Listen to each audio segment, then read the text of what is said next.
But Savitri की अमावस्या के दिन ब्रह्मा जी के मुख से प्रकट हुआ है। सौभाग्यवती नारियां अखंड सौभाग्य के लिए बट सावित्री का व्रत आप लोग करते होंगे, कई लोग अखंड सौभाग्य के लिए करेंगे, क्योंकि इस बट के पेड़ के नीचे भगवान विष्णु शंकर जी से विनती करे थे वर के लिए, इसलिए अखंड सौभाग्य का देने वाला, जिसका प्रॉपर्टी का झगड़ा चल रहा हो, अदालत में कोई केस चल रहा हो, किसी भी चीज का केस, अदालत में अगर किसी भी चीज की अगर केस चल रहा है तो बड़ के पत्ते के ऊपर बालू मिट्टी का शिवलिंग बना, बालू रेत का, बड़ के पेड़ के नीचे ही उसकी पूजन करें, उस पे 3 चम्मच दही चढ़ा दें, अपनी मनोकामना कर कर दही चढ़ाकर उस दही को चम्मच में वापस लेकर शंकर जी की पूजन कर कर उसको विसर्जन करें। वो दही जो लेकर आए, जब अदालत कार्रवाई हो और आप केस के लिए अदालत में जाएं, उसको चंदन में मिलाकर तिलक कर कर जाइए, आपका काम विजय प्राप्त होगी, काम फतेह हो जाएगा। बटकेश्वर महादेव का स्मरण करने से कार्य की सिद्धि होगी। जिस बच्चे का एग्जाम में पास नहीं हो रहा हो, अच्छे नंबर नहीं आ रहे हो, वो भी इस दही का तिलक लगाकर जा सकता। बटकेश्वर ऐसे भगवान शिव विराजमान हैं। 16 श्रृंगार में नारी के हाथ की चूड़ी का कलर अलग हो सकता है, चूड़ी की डिजाइन अलग हो सकती है, चूड़ी अलग हो सकती है, चूड़ी महंगी सस्ती हो सकती है, मंगलसूत्र की कीमत ऊंची नीची हो सकती है, पांव की बिछुड़ी की कीमत ऊंची नीची हो सकती है, कान के कुंडल की कीमत ऊंची नीची हो सकती है। तुम्हारे शरीर पर जितने जितने 16 श्रृंगार हैं उसकी कीमत ऊंची नीची हो सकती है। केवल मंगलसूत्र की डिजाइन बदल सकती है, नाक की लौंग की डिजाइन बदल सकती है, कान के बुंदे की डिजाइन बदल सकती है, हाथ की चूड़ी की डिजाइन बदल सकती है, पांव की पायल की डिजाइन बदल सकती है। केवल नारी के 16 श्रृंगार में एक श्रृंगार ऐसा है जिसकी कीमत जो पहले थी वही कीमत आज तक है और उसकी डिजाइन आज तक नहीं बदली। वो मांग का सिंदूर है, एक जैसी डिजाइन है और एक जैसी कीमत है। सारे श्रृंगार की कीमत अलग, पर मांग में जो सिंदूर डाला जाता है वो एक कीमत का होता है, एक डिजाइन का होता है और एक जैसा होता है, और वो सबसे भारी होता है। सावित्री यमराज से कह रही है मेरे पति को छोड़ दो। यमराज कह रहा है सावित्री तेरा पति मर चुका है, मांग के सिंदूर को पोंछ दे। सावित्री कहती है पूरा श्रृंगार उतार दूंगी पर मांग का सिंदूर नहीं पूछने दूंगी। तब यमराज ने कहा जब तक तू मेरे मांग का अपनी मांग का सिंदूर नहीं उतारती तब तक तू मेरे पास नहीं आ सकती।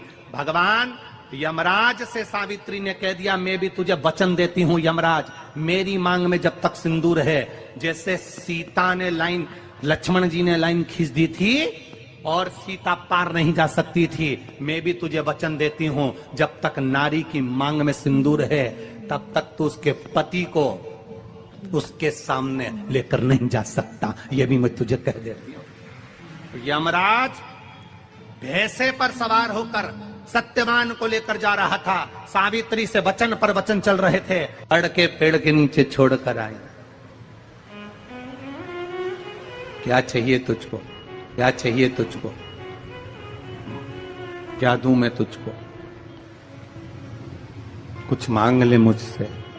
सावित्री कहती है क्या दोगे आप, मेरे पति के प्राण दे दो बस वापिस, और कुछ नहीं चाहिए। यमराज यमलोक में प्रवेश करने लगा, मांग के सिंदूर में से थोड़ा सा सिंदूर सावित्री ने केवल हाथ में लेकर अपनी बिंदी पर जो लगाया, सत्यवान को लेकर यमराज अंदर नहीं जा पाया, बाहर खड़े होकर कहता है मांग ले, मैं तुझे एक वचन नहीं, तू बोले तो मैं 2 वचन दे देता हूं, तू बोले तो मैं 3 वचन दे देता हूं, तू मांग क्या चाहिए। तब सावित्री ने कहा देना चाहते हो, हाँ।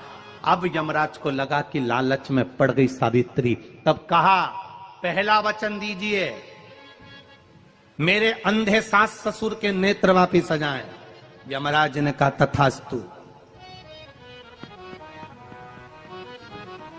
दूसरा वचन दीजिए, मेरे सास ससुर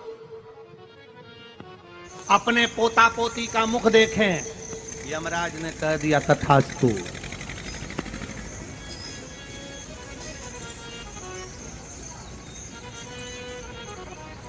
जाओ।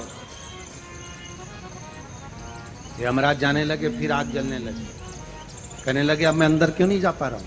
सावित्री कहती है तुमने वर दिया है, मेरे सास ससुर पोता पोती का मुख देखें, उनके बेटे को तुम ले जाओगे तो पोता पोती कहां से होगा,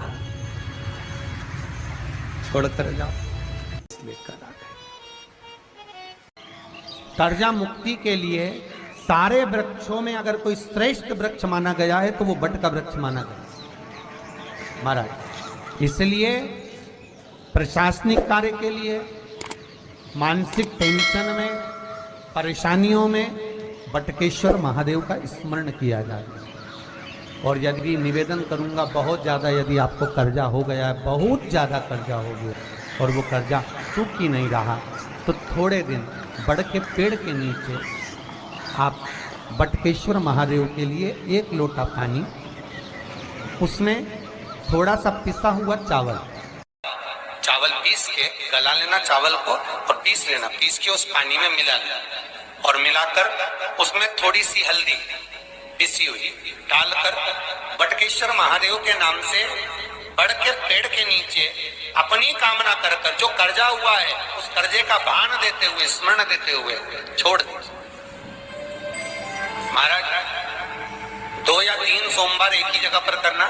3 सोमवार बाद वहीं से बड़ के पेड़ की थोड़ी सी जड़ उठा लाना और उस जड़ को कोई धागे में बांधकर या तो अपने गले में डाल लो या अपनी जेब में पटक लो, उसको थोड़े दिन पटक कर रखना, लगभग 2 से 3 महीना पटक कर रखो।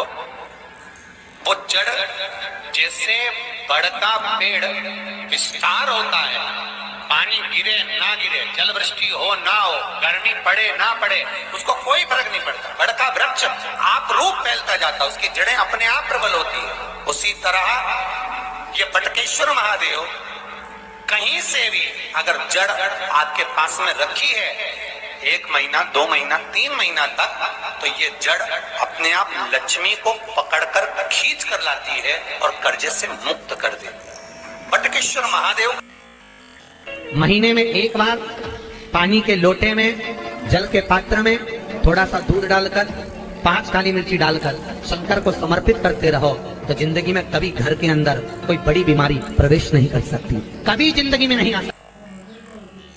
घर में लड़ाई चल रही है, क्रोध हो रहा है, विवाद हो रहा है, आपस में परिवार टूट रहा है, विवाद हो रहा है, पति पत्नी में झगड़ा हो रहा है, अदालत तक बात पहुंच गई, तलाक तक बात पहुंच गई, तो भी अगर एक श्रीफल को लेकर घर में घुमाकर उस पे लच्छा लपेटकर तुमरुका जी का नाम लेकर, जिस पति पत्नी में झगड़ा और उसके नाम का मोली लच्छा जानते हो, मोली जो हाथ में बांधते हैं, नाड़ा, उसको लपेट कर अगर शंकर जी के मंदिर में ले जाकर उसको समर्पित कर दिया जाए तुमरुका जी के नाम से, तो पति और पत्नी में बैर होना समाप्त हो जाता है, दोनों में प्रेम बढ़ जाता है। तलाक की भी बात चल रही हो तो दोनों में प्रेम हो जाता है, तलाक समाप्त।